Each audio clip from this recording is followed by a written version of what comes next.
So glad to be joining you. Like Joel said, my name is Niko. I'm the next Gen Pastor here at Bridgeway. I'm joining in with you guys in the middle of this series called Made for Mondays, where we've been basically looking at like how our faith plays out throughout the work week. And in case you have slept since the beginning of the series, which hopefully you have, it's been 2 weeks now. First week, we talked about this idea that all work is spiritual. Like sometimes we kind of get it in our minds that like people who work at a church, people who are like missionaries, like that's spiritual work and my work is just like a job and that's it. No. We said no, all work is spiritual because it was given by God. The second week, which was last week, we talked about this idea of what it looks like to be a Christian employee, right? Working with integrity, working with high performance, and working with a great attitude. And so this week, I get everyone's favorite topic as we talk about our bosses, right?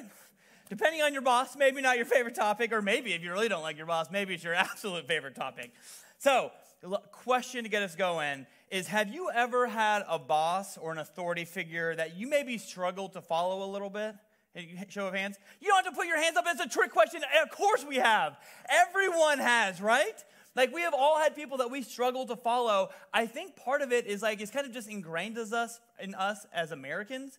Because like we literally this country was started because we said, hey, we don't like our boss, and we literally went over the sea, over the ocean to find a new place to start. Like that's how bad we don't like authority. And then when we got there and the British kept saying like, hey, we're still your boss, we said, nuh-uh, and we dumped all their tea in the ocean. So literally, American History 101, we don't really like authority a whole lot. And I think because of that, it's kind of ingrained into us, kind of comes with the territory. And so with this topic, I think what comes with it is a lot of stories where we can share and talk about our bosses. And if you're like me, I have had great experiences and not so great experiences with bosses in the past. I'll never forget one of my very first bosses I ever had. She was an awesome boss sometimes and also not an awesome boss at other times. Like depending on her mood when she walked in, it completely changed the day.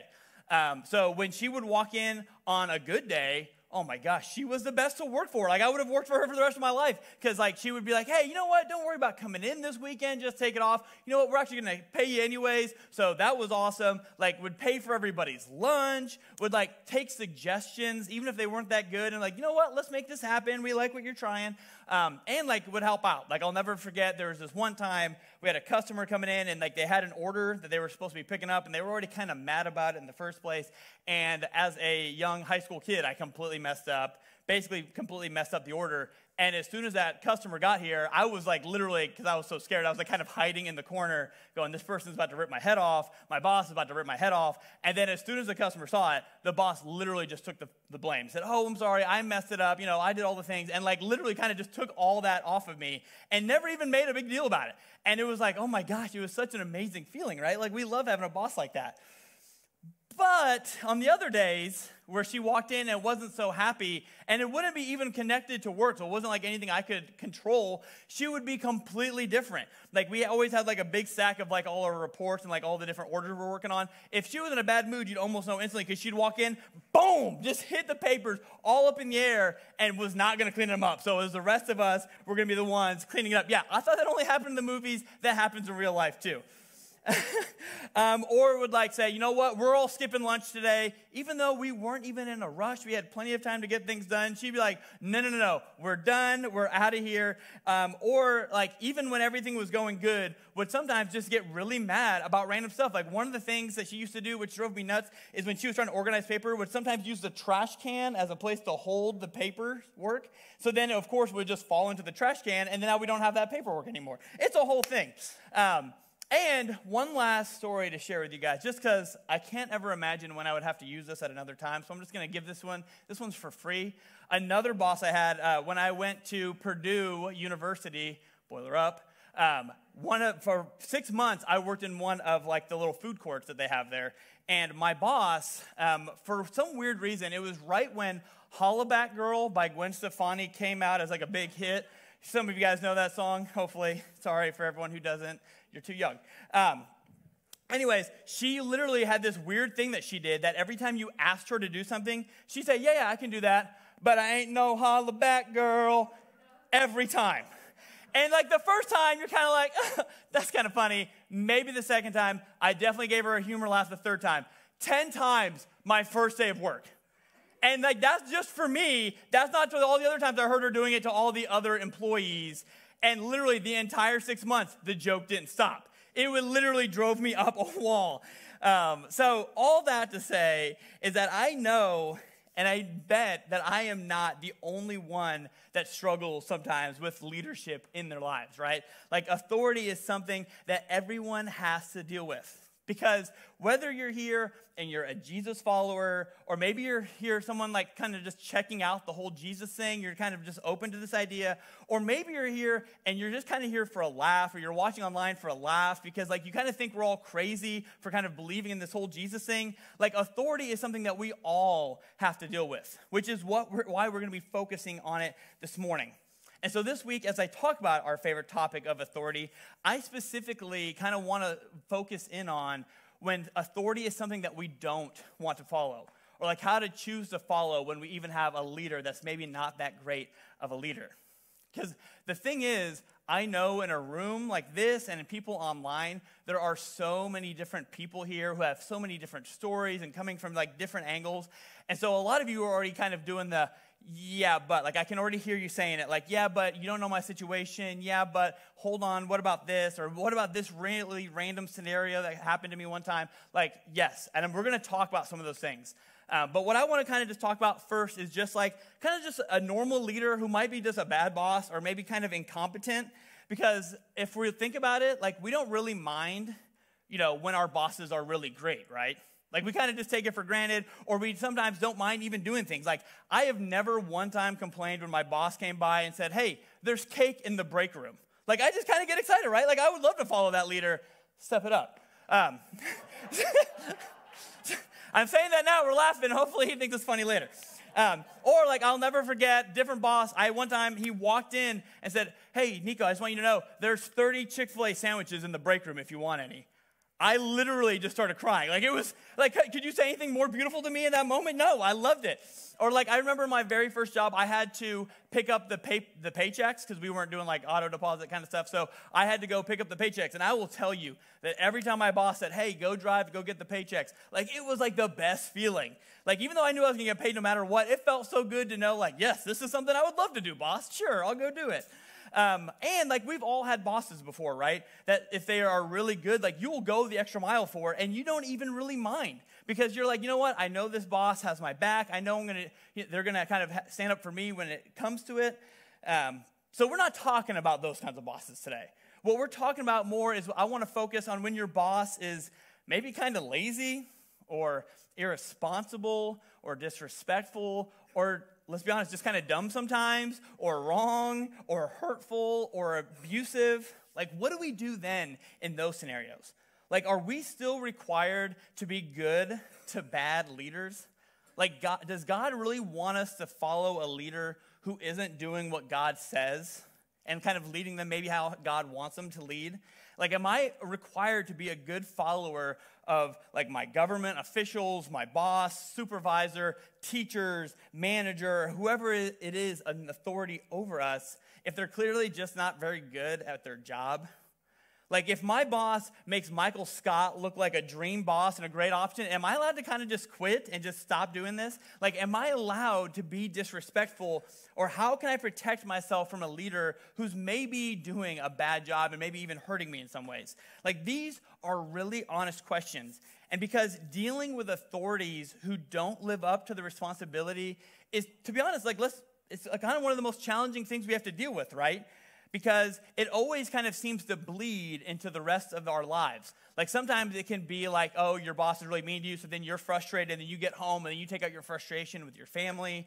And even if that's not the case, and you're a better person than I am, like, sometimes it is just as simple as, like, having a boss that can be frustrating can just make it so you're just more tired and you're more worn out, so you have less energy for the people at home.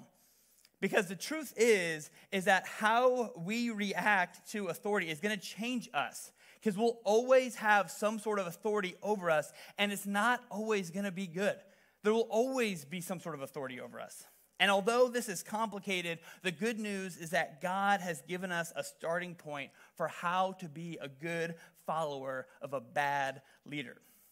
So today we're going to look at a passage found in the book of Hebrews in the New Testament. And the interesting thing about this book is that we don't really know who wrote it, which is kind of weird. Normally we always say like, oh yeah, this person wrote it. Like this is one of the only New Testament letters that we don't really have an idea of who wrote it. We don't know if it was a woman. We don't know if it was a man. All we know is that it was not, we don't know who it was for sure. We know that it was written and intended for an audience of Jewish people who had then became Jesus followers. They were men and women who had grown up familiar with like the Jewish law and the Jewish customs. In a lot of ways, they were kind of learning an entirely new way of life when they started following Jesus. And so Hebrews, specifically chapter 13, is full of instructions on like how we should manage like our relationships and in our lives. Like people who are under us, people who are over us.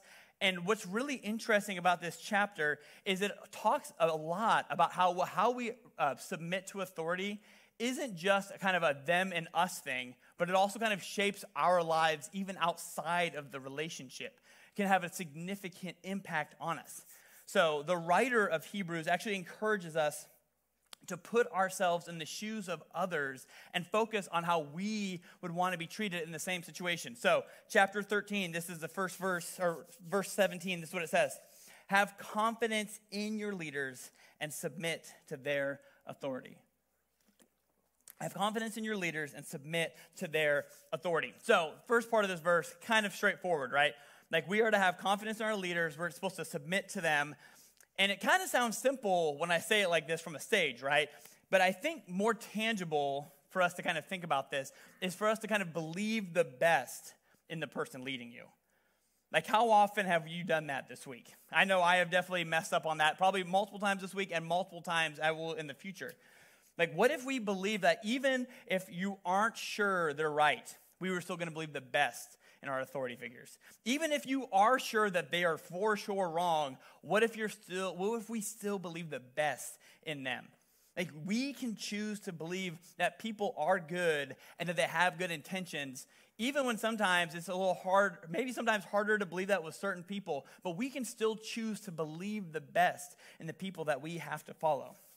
And then the writer goes on to say, submit to them, which I know we don't really love. Even me, like I kind of feel a little gross even saying it because we all kind of hate like that word of like submit because it kind of feels like turn off your brain, just do what I tell you to do, right? But I think another way that we can kind of talk about it is accept. Like for us, the challenge to us is in any situation when that we're dealing with authority is that we first have to kind of accept the relationship that we're in. The relationship where we're the boss and they're the boss and we're not. And I think for some of us, like that might be like, that's all you really need today. Like that's just the thing that you need to do at your work. It's accept like, hey, you know what? I'm not the boss. That other person, the person maybe I'm struggling with, sometimes maybe don't even always enjoy being around, like that person is the boss and I'm not. We have to accept that relationship. And obviously, this is so much easier said than done, right? I have a beautiful 18-month daughter. 18 months. I always want to say 18-month-year-old. It doesn't make sense. So this is her. She's beautiful, right, Junia? Yeah, I love always hearing the uhs because I know she's cute. And I know that, but you guys don't get to see her all the time. But you don't have to be around her long, and you will see that she does not always have a cute smile like this when I tell her to do things. Like when I tell her to do things, all of a sudden, especially if she doesn't want to do those things, she'll cry, she screams, she's kicking. She's doing this really cute thing right now where sometimes she like lays on the ground and kind of kicks like this. And I don't even know where she learned it. And I'm like, half of it, I'm like, this is actually super cute, even though you're disobeying me right now. And I have to like literally hide my smile behind my, my mouth or my hand because I know it's not always going to be cute. But if she doesn't get her way, 100%, she's going to make sure that you know it. And we may not behave that way anymore now that we've gotten older on the outside, but let's be honest. Like on the inside, this is sometimes how we want to react to authority.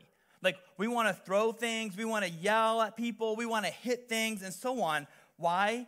Because we think that it's not fair. We think that we could do it better and that they're messing up and they're doing something that wasn't how it was supposed to be done.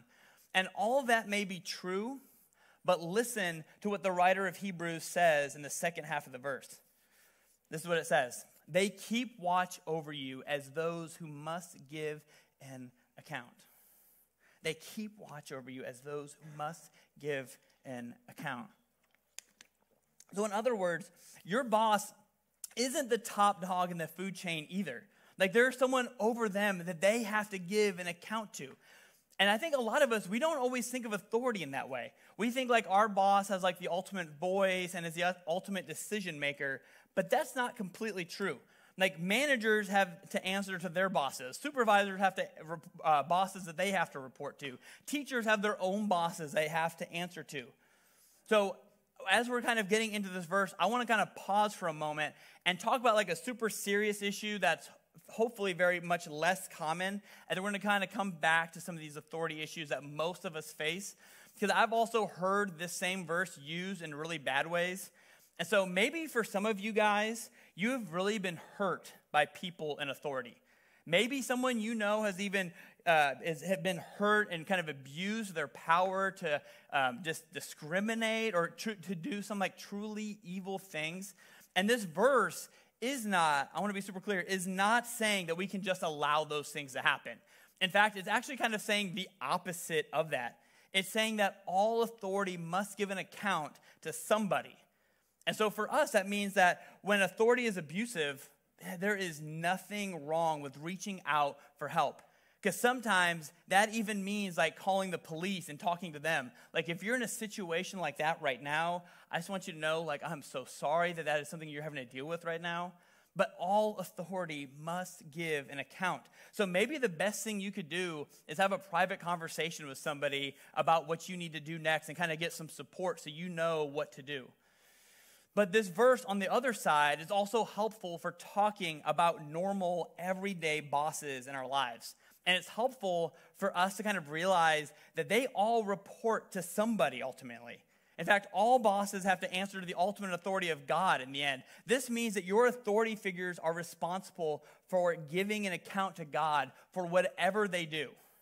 And you and we are not responsible for pointing out and having to try to fix all of their wrongdoings. Justice doesn't depend on us. God is already working on it. So to kind of catch us up to where we're at right now, to summarize, your authorities have authority. Ultimately, the boss is God. God is paying attention to what they do and what they don't do. God looks out for their best interests and your best interests. And when things are going wrong or unfair, God still sees it. And fixing the problem with your authority figures is God's job, not yours. And so finally, I want to close out with the end of this verse. And this is what the writer says. Do this so that their work will be a joy, not a burden. For that would be of no benefit to you. Do that so that their work will be a joy, not a burden, for that would be of no benefit to you. So the writer is telling us to submit to our authority figures in life. And why is he asking this? Because it's just the right thing to do, because that's what we were always told as a kid. Yes, all of those. But more than that, he's saying that when we make their work a burden, when we make our boss's work a burden, it's no benefit to us, right? Which means that when we do submit and make their work easier and make their work a joy, we benefit. When we do submit and make their work a joy, we benefit from it because it makes our lives better. And it's so true when you think about it. Like when you honor your boss, don't they usually, and I'm saying a strong usually, give you more freedom? Like when you respect your manager, aren't they normally easier on you in the long run? Like when you follow your boss's lead, aren't they more likely to invest in you because they start to believe in you more? And not only all those things, but when you submit to your boss, I really believe it's one of the ways that we can learn as people to kind of better submit to God, because we have to learn in a tangible way what it looks like to submit to something. And that's why if you're here, and even if you aren't a Jesus follower, this whole topic should matter to you. Because even in just like a practical sense, like outside of your faith kind of motion here, that your relationship with your boss, the better it is, the better your life is probably going to be, because your work time is going to be better and they're going to be kinder to you. And that's what God wants you to see, is that when you have a healthy, respectful, honoring relationship with your authorities, it doesn't just make the job more joyful for them, it also makes life better for you. And you actually end up getting more freedom and more opportunities and more mutual respect. So in a way, it's actually kind of almost one of the biggest acts of self-care that we can do is to follow our authorities well. Well, obviously, the question comes up is, well, but what about when it doesn't work out that way? Like, that's the ideal, Nico. But, like, what about when no matter how much we work, a boss doesn't change? Like, I've been in my job for 20-plus years, and I've had the same boss, and I've tried my best, and, like, they still just don't really, grow or budge an inch on any of that stuff. Or what if, like, my boss goes from bad to worse? Or they couldn't care less about what's wise or fair or right or safe. They're mean, they lie, they single you out all the time. They don't seem to be getting any better or smarter. What if they even ask you maybe sometimes to do like dishonest things or cheat? Or like, what if like they're worse than like that boss from Office Space who's like walking around with coffee in his hand, kind of just waiting to make you like when you mess up and coming over to check in like, hey, Peter, how are we doing on those TPS reports? Like, what if that's how your boss is, like just only looking for you to mess up? Well, the good thing is that Jesus is still our filter that we get to put everything else through. So whatever your boss is asking you to do goes against what God wants, we get to stand firm and do what's right. Because the truth is, there may be times when the right thing to do is respectfully, hear me on this, respectfully and humbly and compassionately defy an authority in your life because they lead you against what's right or what's wise. And I think sometimes we get that messed up because we're like, oh, I'm going to defy them, and then we just do it in the most blatant, brazen way that we possibly can, and then it just makes things get worse. No. Respectfully, humbly, and compassionately. Like, isn't it true? Like, this is the reason, like, we still celebrate the legacy and life of Dr. Martin Luther King Jr. Like, he was a master at this. He was living under the authority of our government that deemed certain people based on their skin color as more important or more worthy than others. And he didn't just obey those unjust laws. Like, he stood up for what was right to the point of, and this is, I don't know, maybe your fun fact for the day, I did not know this, but was put in jail 29 times. Like, I always thought, to be honest, I was like, yeah, it's probably like 8 or 9. No. 29 times. Like, he chose justice even when it took a toll on him. And what's beautiful about the story of MLK is that when you see photos of him being arrested, like he was never like fighting and kicking and screaming going in. No, he would allow them to arrest him because he knew that was a consequence for standing up to authority, but he was willing to risk it because he knew it was the right thing to do. And so far, we've kind of looked at like what it looks like to be a good follower of a bad leader.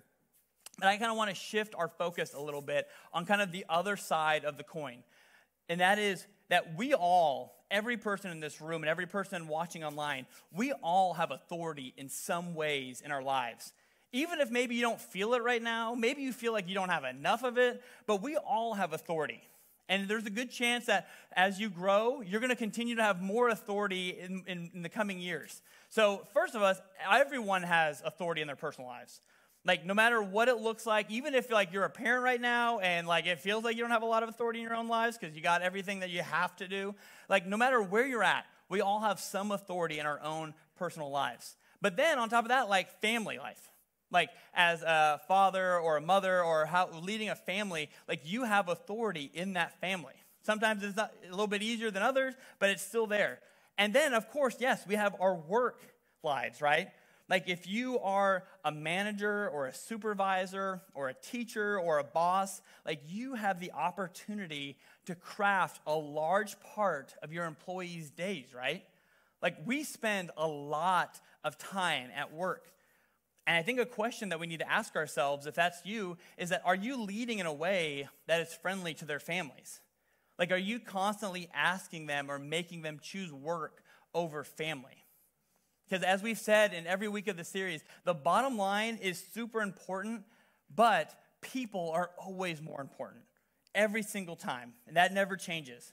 And I think the question that we have to ask ourselves if we're leaders is, are you worth following? Like, are you worth following? Is your leadership worth following? Would you want other people to lead the way that you do? Like, are you taking the things that, like how your boss leads and like growing from that and changing it? Or are you just going, oh, well, this is how my boss leads. I hated when he did that. So now I'm also still doing that because I haven't seen it shown any other way. Like, I think especially in our families, like we do this all the time with our parents. I can't even tell you the amount of conversations I've had with people, and I'm super guilty of this too, of like there's things that like my parents did growing up, and I'm like, I'm never doing that when I get older. And now I'm doing it all the time because like it's just hard to kind of break some of those things that you've seen other people do. Well, sometimes we do that with our bosses as well, where they do certain things that we hate them doing, and then we continue to do that in our own leadership. And I think the best example of a well-lived leader is Jesus. And so I want to look at a story in his life in John 13 that I think is going to give us a better way to be leaders and to make us leaders worth following. So Jesus was having dinner with his disciples, but to Jesus, it wasn't just like an ordinary dinner for him. Like this was going to be the last dinner that he ever had with his friends before he was publicly executed. And Jesus knew this. His disciples had no idea what was about to happen. And I can't imagine like the level of like anxiety and emotions that Jesus had to be feeling in this moment, knowing that soon he was going to be arrested and beaten and put to death. But in this moment of Jesus' greatest need, instead of making it about himself, he flipped it and did something so sacrificial. Check this out. It says, the evening meal was in progress, and the devil had already prompted Judas, the son of Simon Iscariot, to betray Jesus. Jesus knew that the Father had put all things under his power, and that he had come from God and was returning to God. So he got up from the meal, took off his outer clothing, and wrapped a towel around his waist. And after that, he poured water into a basin and began to wash the disciples' feet, drying them with the towel that was wrapped around him. Like, I know this is one of those Jesus greatest hit story, but like for a minute, pause and like imagine this scene. Like Jesus is sitting there with a towel wrapped around his waist, knelt down, has a water full of basin, going around and washing these men, which they did not prompt this, so there's a good chance they probably had nasty toenails and all those things. They had these disgusting feet, and he's washing them. And what normally would have been saved for like the lowest ranking person in the room, Jesus chose to do. And not only did he wash their nasty feet, knowing just doing that in itself, but doing it knowing that soon those same feet, when he was in his greatest need, are going to be the ones that were running away from him. They were going to be deserting him when he needed them the most. And his authority led him to a place of service instead of a place of making a big deal about himself. And I don't know about you, but to be honest, every single time I read that story, it's like I can't imagine doing that. Like to think about, especially even Judas, knowing he was going to be the one that kind of set events into motion that was going to cause Jesus' death. Like I can't imagine going, you know what, I'm going to wash your feet anyways. I'm still going to serve you. Even though all the rest of you guys are going to desert me, I'm still going to do this. Because I think a lot of times we can be so preoccupied with our own needs or what needs to be done that we don't even have the opportunity to think about serving others. But that's not how Jesus led. Jesus did it. He chose humility. He chose to use his authority to put other people first. And in that moment, Jesus demonstrated for us what true leadership looks like. That true authority reflects that God's love is about caring for other people's needs, even when your needs aren't being met. That it's being focused on others, even when you maybe want them to focus on you. It's about having their back even when they don't have your back. It's about serving them even though you know they're not perfect and they're going to mess up. Because that's the picture of authority that we get from Jesus. He gives us this example of leading with a towel instead of with a crown. To make a big deal about service instead of making a big deal about himself. And maybe it seems strange or even impractical at times, but that is what following Jesus looks like. He's called us to live so differently from the rest of the world that maybe it will sometimes feel like you're living upside down because most of our world wants to live leading with a crown instead of with a towel, and Jesus flips that whole thing on its head. So the question is, at least for me, and I'm sure you're thinking the same thing, is how do we take that next step? Like, what do we do? Because like this is a lot and bosses can be rough. How can we take a step forward in this? How do we get better at following leaders? And for those of you who are in the reality of having like an authority who's really hard to follow, I'm sorry. I'm sorry that the poor decisions that they make or the attitudes or the way that they're modeling it, it should never be that way. But if it is, I think I have hopefully 3 steps, 3 things that we can take. Maybe for you, one of these is enough. Maybe for some of you, you're like, yep, I need all 3. I need all 3. I'm there. I'm on that team. So let me run through these real quick with you. First one is as simple as this: forgive. Like, I think sometimes we kind of run into this thing where we have a boss or an authority figure, and it's really easy to kind of dehumanize them, right? Like, we don't really think of them as just a normal human. There's almost like they have like some sort of weird superhuman strength in it. But I think we just have that reminder that we're all humans. Like, we're all imperfect people who are loved by a perfect Savior. And if our authority figures are good enough for Jesus to forgive, man, they should be good enough for us to forgive too.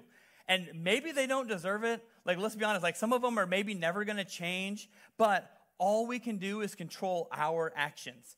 And the last thing you ever want to do is make it so that you have to go to a job every single week and sit there and hold on to resentment and frustration because of something that your boss did years ago or maybe is continually doing. Maybe for some of us, the best thing that we can do is just choose every single day to just forgive as we're walking in. And it's going to be like a daily thing until it gets easier and easier.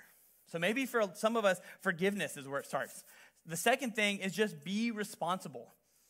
There's that phrase that, at least when I was a kid, and I think it's still a thing, people said all the time, that 2 wrongs don't make a right. Like, this 100% applies in this situation, because irresponsible actions will always lead to terrible outcomes. Like, we need to be people who choose to try to make the right choice regardless of what other people are doing. And this includes honoring people who are in authority over us.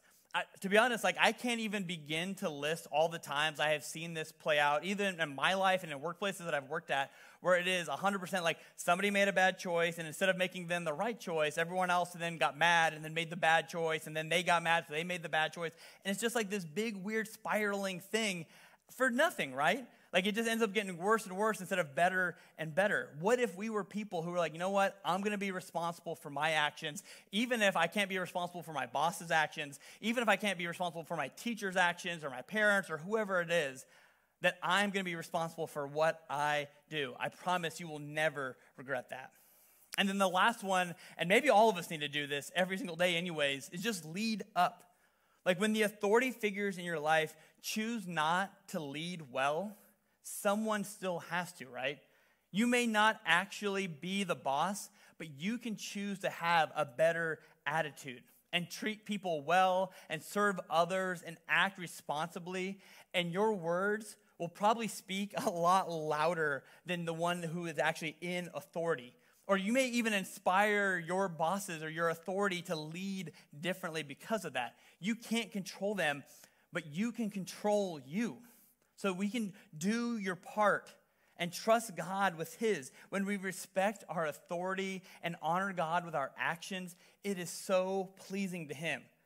God wants to do amazing things in us and through us. And choosing to respect our authority by controlling what we can control opens the door for Him to really use us into the full potential and the place that He has put each of us.